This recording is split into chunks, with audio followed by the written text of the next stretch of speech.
Hello friends, welcome to my YouTube channel. जैसे कि आप लोगों को पता है, टेक ज्ञान बाय प्रथम क्लासेस। बहुत शुक्रिया आप लोगों सभी का, बहुत ज़्यादा दिल से धन्यवाद। Thank you very much.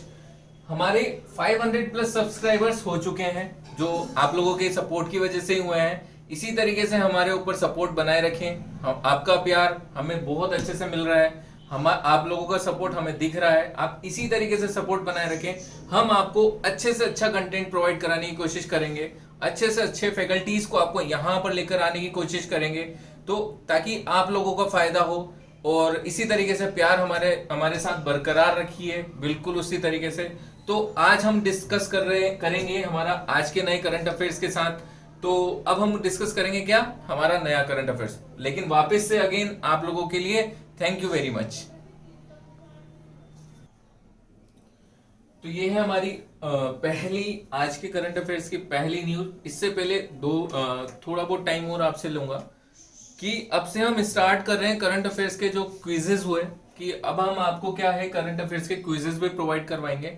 जिससे क्या होगा उसका बेनिफिट मैं आपको बता देता हूँ। एक्चुअली मैं आपको पढ़ा रहा हूँ करंट अफेयर्स की पूरी न्यूज़ेस, जो सबसे ज्यादा इंपॉर्टेंट है एग्जाम ओरिएंटेड के लिए। लेकिन ये आपको याद कितनी है, कब तक याद रहेगी, ये आप लोगों को पता नहीं है। आप लोग बता नहीं सकते कि ये कब तक याद रहेगी। तो मैं अब से स्टार्ट कर रहा हूं करंट अफेयर्स की डेली क्विजेस।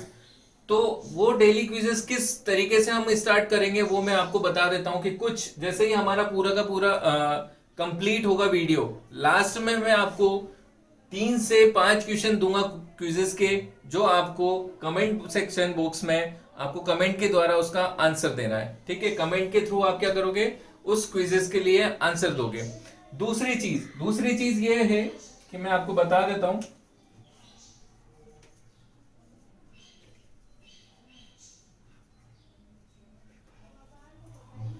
टेलीग्राम चैनल, मेरा खुद का टेलीग्राम चैनल है।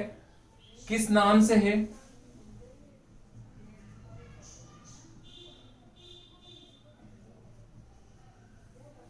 प्रूडेंस कोटा। ठीक है, मेरा खुद का टेलीग्राम चैनल है प्रूडेंस कोटा। तो उसमें कल से आप इसको ज्वाइन कर सकते हैं, टेलीग्राम चैनल को। इस टेलीग्राम चैनल को ज्वाइन कर लीजिए टेलीग्राम के अंदर। इसमें मैं आपको डेली क्विजेस में प्रोवाइड करवाऊंगा, चाहे वो राजस्थान से रिलेटेड हो, चाहे वो इंटरनेशनल से रिलेटेड हो, चाहे वो नेशनल से रिलेटेड हो। यानी स्टेट की, नेशनल की और इंटरनेशनल की, जो भी तीनों में से जो सबसे इंपॉर्टेंट न्यूज़ होगी वो हम क्विज के जरिए भी आप लोगों तक प्रोवाइड करवाएंगे। इससे आपको भी कॉन्फिडेंट होगा कि आप लोगों को कितना याद है करंट अफेयर्स, कितना याद नहीं है। याद नहीं है तो आप याद करोगे, और उससे हमारा एग्जाम्स में हमारे करंट अफेयर्स के जो क्वेश्चन है वो गलत नहीं होंगे। ठीक है, तो ये आप जल्दी से ज्वाइन कर लीजिए हमारा टेलीग्राम चैनल, और वहां पर डेली क्विजेज में आप साथ दें और उसके लिए रिप्लाई करिए। ठीक है, तो अब हम बढ़ते हैं हमारी पहली न्यूज की तरफ, जो कि है एनटीपीसी से रिलेटेड। एनटीपीसी ने एक नया प्रोजेक्ट लॉन्च किया है। जो नया प्रोजेक्ट लॉन्च किया है वो किस चीज के लिए, hydrogen fuel buses and car project. यानी हाइड्रोजन फ्यूल से चलने वाली बसेस बनाएगी और कार्स बनाएगी। ठीक है, तो ये नया प्रोजेक्ट स्टार्ट किया है। कहां कहां पर स्टार्ट किया एनटीपीसी ने, सबसे पहली बात तो ये जो प्रोजेक्ट स्टार्ट हुआ है लेह में हुआ है, जो लद्दाख का है, और एक न्यू दिल्ली में। इन 2 जगह पे स्टार्ट किया है एनटीपीसी ने ये प्रोजेक्ट। कहां कहां पर, लेह में और न्यू दिल्ली में। ठीक है, एक और चीज हम देख लेते हैं। बात चल रही है हाइड्रोजन फ्यूल की। तो हाइड्रोजन फ्यूल को बनाने के लिए एक नई टेक्नोलॉजी बनाई है। किसने बनाई है, आईआईटी मंदई ने। आईआईटी मंदई ने नई टेक्नोलॉजी कैसे बनाई है, हाइड्रोजन फ्यूल बनाएगा वो किसकी मदद से, वाटर की मदद से। यानी अब पानी से हाइड्रोजन फ्यूल बनाएगा आईआईटी मंदई। ये एक नई टेक्नोलॉजी स्टार्ट करी किसने, आईआईटी मंदई वालों ने। ठीक है, तो अगर मैं बात करता हूं एनटीपीसी से रिलेटेड, तो एनटीपीसी का एक नया प्रोजेक्ट भी है।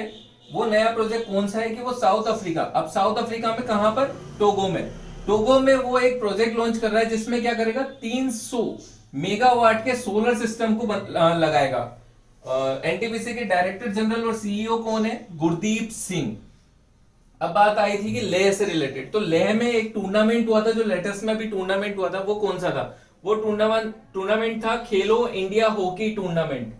तो इस टूर्नामेंट को जीता किसने, वो भी आप ध्यान में रख लीजिए। इस टूर्नामेंट को जीता था लद्दाख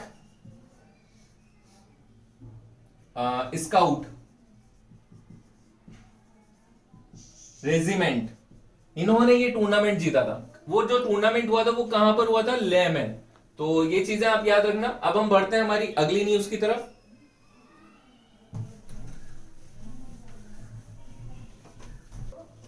तो अब हम बढ़ते हैं हमारी अगली न्यूज की तरफ, जो कि है क्या? नोकिया, नोकिया जो कंपनी है वो, और एक भारतीय एयरटेल, ये दोनों मिलकर हमारे 4G नेटवर्क को डेवलप करने के लिए, 4G नेटवर्क को बड़ा करने के लिए एक प्रोजेक्ट लेकर आए हैं। 5G लॉन्च कर रहे हैं मिलकर, ठीक है, 5th जनरेशन लॉन्च कर रहे हैं। और उस वो जो डील हुई है उनके, वो डील कितने की हुई है? लगभग $1,000 करोड़, जो कि लगभग अगर इसको रुपए में कन्वर्ट करें तो वो कितने होंगे? 7,636 करोड़ रुपए के बराबर है। तो ये एक डील उन दोनों ने मिलकर फाइनल करी है, जिसमें वो 5G लॉन्च करने वाले हैं, 5th जनरेशन हमारी लॉन्च करने वाले हैं। अब भारतीय एयरटेल से रिलेटेड अगर हम बात करते हैं तो उसके सीईओ और चेयरमैन कौन है? भारतीय एयरटेल के जो सीईओ हैं वो हैं गोपाल वित्तल, और चेयरमैन है सुनील भारती मित्तल। देखो, मित्तल और वित्तल दोनों में कंफ्यूज मत हो जाना, दोनों लगभग सेम से दिखते हैं, लेकिन जो वित्तल आएगा वो है हमारे सीईओ, और जो मित्तल होंगे वो है हमारे चेयरमैन, ठीक है। भारतीय एयरटेल के सीईओ कौन है? जो भारतीय एयरटेल कंपनी है उसके सीईओ है गोपाल वित्तल, और उसके चेयरमैन कौन है? सुनील भारती मित्तल। देखिए आप, वित्तल और मित्तल दोनों लगभग सेम से हैं, लेकिन इसमें कंफ्यूज मत हो जाना। वित्तल तो है हमारे सीईओ और मित्तल है हमारे चेयरमैन ऑफ भारतीय एयरटेल। तो इन्होंने, नोकिया ने और भारतीय एयरटेल ने मिलकर 5G लॉन्च करने के लिए एक प्लानिंग और एक प्रोजेक्ट डील किया है। अब हम नोकिया के लिए भी बात कर लेते हैं। सीईओ नोकिया के सीईओ कौन है? अभी फिलहाल है राजीव सूरी, जिनको रिप्लेस करने वाले कौन? पेखा लैंडमार्क। और जो ये रिप्लेस करेंगे, ये कब से करेंगे? सितंबर से। तो ये याद रखना कि सितंबर से जो सीईओ बनेंगे वो कौन है, यानी अपकमिंग, यानी अब होने वाले, बनने वाले सीईओ कौन है? पेखा लैंडमार्क। और अभी फिलहाल के सीईओ कौन है? राजीव सूरी। अब हम बढ़ते हैं हमारी अगली न्यूज की तरफ, जो कि इंडिया रेटिंग एंड रिसर्च से related. India rating and research ने अभी एक जीडीपी, एक्सपेक्टेड जीडीपी बताई है इंडिया की। जीडीपी ग्रोथ जो बताया इंडिया का, वो बताया है कितना? 1.9%, ठीक है। तो अब हम बढ़ते हैं हमारी अगली न्यूज की तरफ। जो कि रिलेटेड है किससे? पिच ब्लैक से। अब बात आती है कि what is the pitch black. Pitch black क्या है हमारा? पिच ब्लैक जो 2020 है वो कैंसिल हो चुका है। क्या हो चुका है? कैंसिल, ठीक है। किस वजह से? ड्यू टू कोरोना वायरस की वजह से ये कैंसिल हो चुका है। पिच ब्लैक 2020 जो इस साल होने वाला था पिच ब्लैक, वो कैंसिल हो चुका है। अब बात आती है कि पिच ब्लैक है क्या? पिच ब्लैक है हमारी बहुपक्षीय वायु युद्ध अभ्यास। क्या इसको इंग्लिश में अगर बोलते हैं तो multilateral air combat training exercise.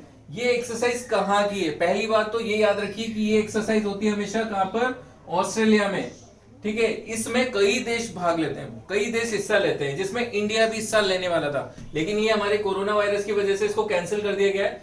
ऐसे ही इंडिया में भी एक नेवल एक्सरसाइज होने वाली थी, जिसका नाम क्या था? मिलन, ठीक है, मिलन। ये भी हमारी कैंसिल हो चुकी है, ठीक है।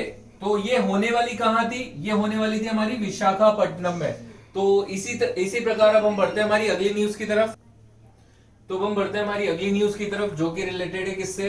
थोड़े से गेम से रिलेटेड है। झूमा खातून किस गेम से रिलेटेड थी? ये है रनर है ये, और ये जो दौड़ लगाती है वो कौन सी दौड़ है? मध्य दूरी की दौड़, जिसको अगर इंग्लिश में बोले मिडिल डिस्टेंस रनिंग। ये रनर है, इनको बैन कर दिया गया है। क्या कर दिया? बैन कर दिया गया है। कितने साल के लिए?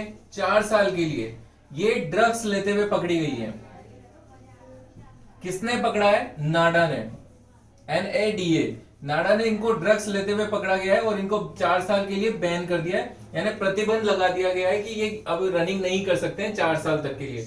इसी तरीके से कुछ और भी प्लेयर्स है जिनको बैन कर दिया गया है या ड्रग्स लेते हुए पकड़ा गया है, इन सभी को। तो इसी तरीके से पहलवानी यानी रेसलर रविंद्र कुमार, ये भी आपको याद रखना है कि रविंद्र कुमार को भी बैन कर दिया है, और इन्हें भी 4 साल के लिए ही बैन किया है। इसी तरीके से वेट लिफ्टर है कौन? सीमा और सरबजीत कौर। कौन कौन है?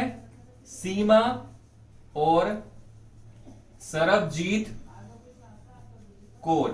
तो इन्हें भी बैन कर दिया गया है।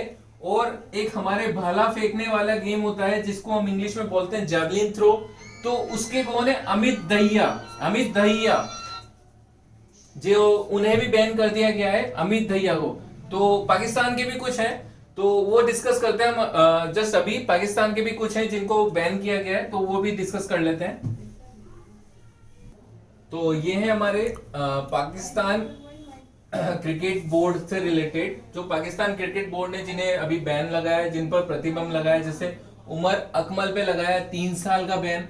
और उमर अकमल को किस चीज के लिए लगाया था? मैच फिक्सिंग के लिए। मैच फिक्सिंग करते हुए पकड़ाई में आए थे और इनको मैच फिक्सिंग करते हुए पे 3 साल के लिए बैन कर दिया है क्रिकेट से। इसी तरीके से शर्जील खान है जिन्हें 5 साल के लिए बैन किया हुआ है। जैसे कि मैंने बताया था जुमा खातून को 4 साल के लिए बैन किया गया था।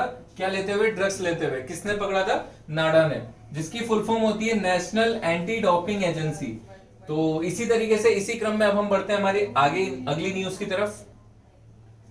जेम्स एम बैगेज, ये हमारी जो जेम्स एम बैगेज थे ये कौन थे? पहली बात पहली बात हम ये देखें कि ये रिसेंटली ही पास्ड अवे, मतलब फिलहाल हाल ही में इनकी डेथ हुई है।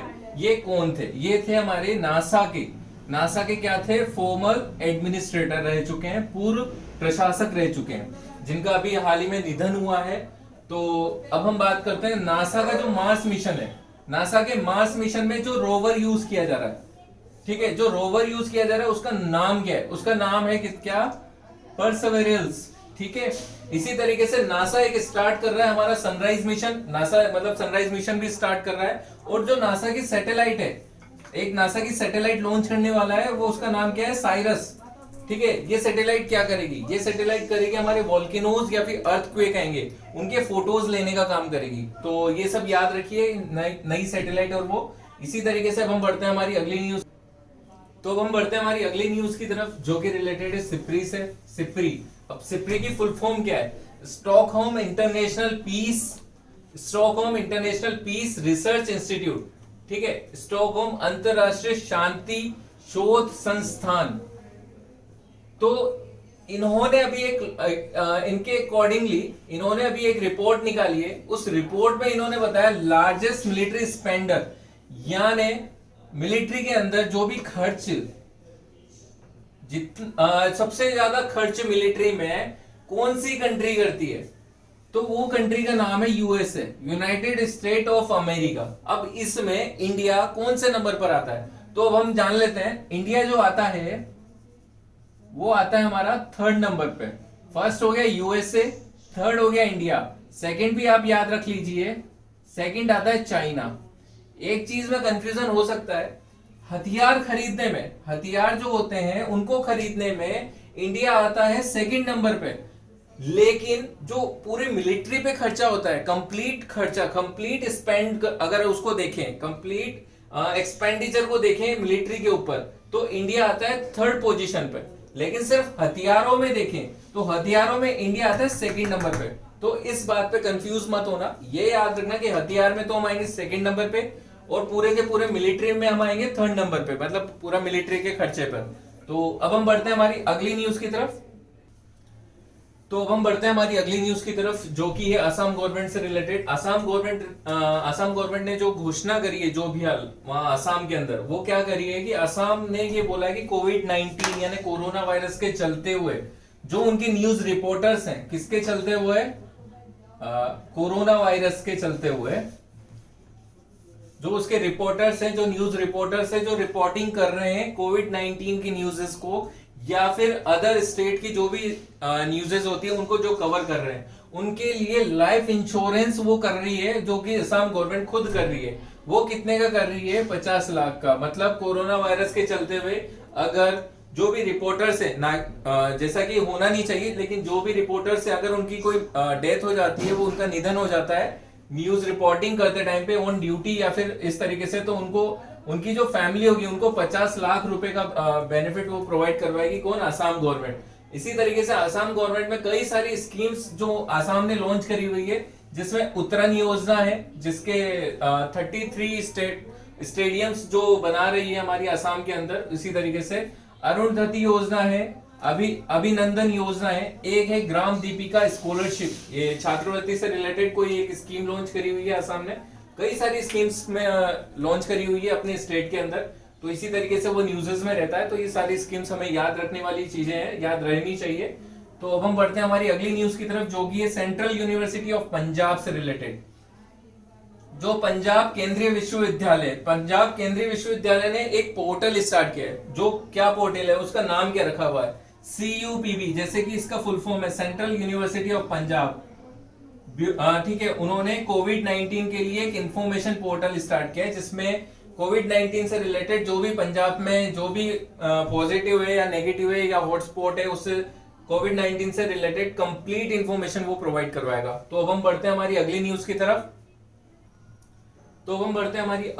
तरफ। जो कि रिलेटेड है यूएसए से, यानी यूएसए के जो प्रेसिडेंट है हमारे डोनाल्ड ट्रंप ने जो हमारे भारतीय मूल की राजनयिक थी, यानी इंडियन अमेरिकन डिप्लोमेट थी, उनको नियुक्त किया है किस लिए, अमेरिका का एनवे ऑफ OECD। अब OECD क्या है, आर्थिक सहयोग और विकास संगठन, Organisation for Economic Cooperation Development, इसके लिए अगला दूत बनाने के लिए, जिसको हम इंग्लिश में बोलते हैं क्या, एनवे ऑफ OECD का अगला अमेरिका का दूत किसे बनाया गया है, किसे नियुक्त किया गया है, वो नियुक्त किया है मनीषा सिंह को।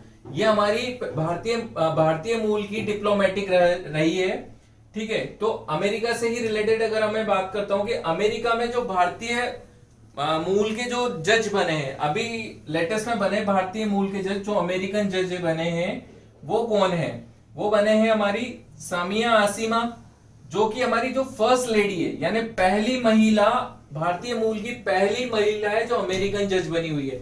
ऐसे ही अमेरिका में एक कोर्ट होता है, कोर्ट का नाम क्या है, यूएस कोर्ट ऑफ अपील्स। यहां पर भी भारतीय मूल के जो बने हैं जज, वो बने हैं श्रीनिवासन। ये भी हमारे पहले भारतीय मूल के जो जज बने हुए हैं अमेरिका में। तो ये था हमारा आज का करंट अफेयर्स। अब हम आपसे मिलेंगे अगले दिन अगले वीडियो के साथ, अगले नई न्यूज के साथ। ठीक है, धन्यवाद, थैंक यू सो मच।